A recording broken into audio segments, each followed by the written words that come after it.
తెలంగాణలో కులగణన గొడవ మరింత ముదురుతోంది. కులగణనలో పాల్గొనకపోతే కేసీఆర్, కేటీఆర్, హరీష్ రావుల్ని సామాజిక బహిష్కరణ చేయాలన్నారు సీఎం రేవంత్ రెడ్డి. కేసీఆర్కి అయితే అసలు రాష్ట్రంలో ఉండే అర్హతే లేదన్నారు. ముఖ్యమంత్రి వ్యాఖ్యలపై బీఆర్ఎస్ భగ్గుమంటోంది. తెలంగాణ వచ్చిన వెంటనే రేవంత్ రెడ్డి లాంటి వ్యక్తుల్ని బహిష్కరించాల్సిందన్నారు గులాబీ నేతలు. తెలంగాణలో నెల రోజులుగా కులగణన రచ్చ కొనసాగుతుంది. తాజాగా సీఎం రేవంత్ రెడ్డి చేసిన వ్యాఖ్యలతో కాంగ్రెస్, బీఆర్ఎస్ మధ్య మాటల తూటాలు పేలుతున్నాయి. కులగణనలో వివరాలు నమోదు చేసుకోకపోతే బీఆర్ఎస్ అధినేత కేసీఆర్, కేటీఆర్, హరీష్ రావును సామాజిక బహిష్కరణ చేయాలని పిలుపునిచ్చారు సీఎం రేవంత్ రెడ్డి. వారి ఇంటి ముందు మేలుకొలుపు డప్పులు కొట్టాలన్నారు. కేసీఆర్ కు తెలంగాణలో జీవించే హక్కు లేదన్నారు.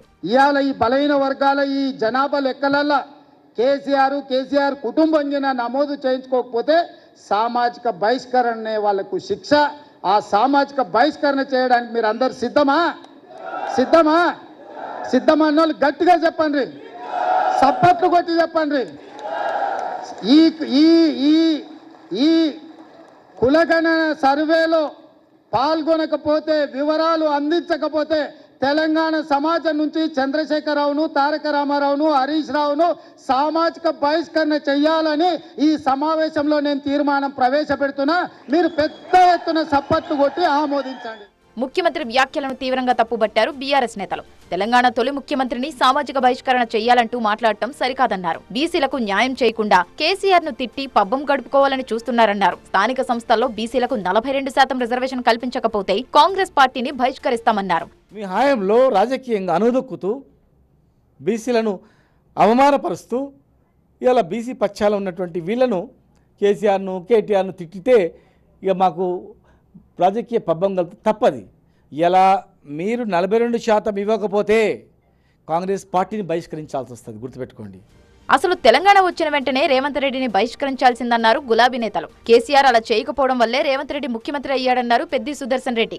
ఆనాడు కేసీఆర్ గారు తెలంగాణ రాష్ట్రాన్ని సాధించినటువంటి క్షణాన్నే మొట్టమొదటగా ఈ తెలంగాణ రాష్ట్రం నుంచి బహిష్కరించాల్సినటువంటి వ్యక్తి రేవంత్ రెడ్డి. ఆనాడు తనను బహిష్కరించలేదు, పెద్ద మనసుతో కేసీఆర్ గారు క్షమించింది కాబట్టి ఇలా రేవంత్ రెడ్డిగా ముఖ్యమంత్రి స్థానానికి రావడం జరిగింది.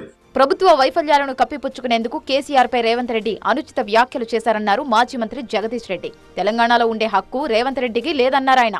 ఇన్ని రోజులు కేసీఆర్ తిడుతూనే గడుపుతూ వచ్చిండు. ఇప్పుడు కేసీఆర్ ఏమన్నా వస్తే, కేసీఆర్ తన గురించి ఏదైనా ఒకటి విమర్శలు చేస్తే దాంతో మళ్ళీ కొద్ది రోజులు బతకొచ్చేమో అని చెప్పి తన ఆయుష్ పెంచుకునే దాంట్లో భాగంగా ఇవాళ కేసీఆర్ ఇన్వైట్ చేసే దాని కొరకు ఇటువంటి చిల్లర మాటలు మాట్లాడుతున్నాడు. దేనికి ఉండదండి హక్కు? కేసీఆర్కి లేదా? రేవంత్ రెడ్డి నీకు లేదు హక్కు ఇక్కడ బతకడానికి. ముఖ్యమంత్రి వ్యాఖ్యలను బీజేపీ ఎంపీ రఘునందన్ రావు కూడా తప్పుబట్టారు. కులగణనలో పాల్గొనకపోవడం ప్రజల ఇష్టం అని చెప్పి ఇప్పుడు సామాజిక బహిష్కరణ అనడం సరికాదన్నారు ఆయన.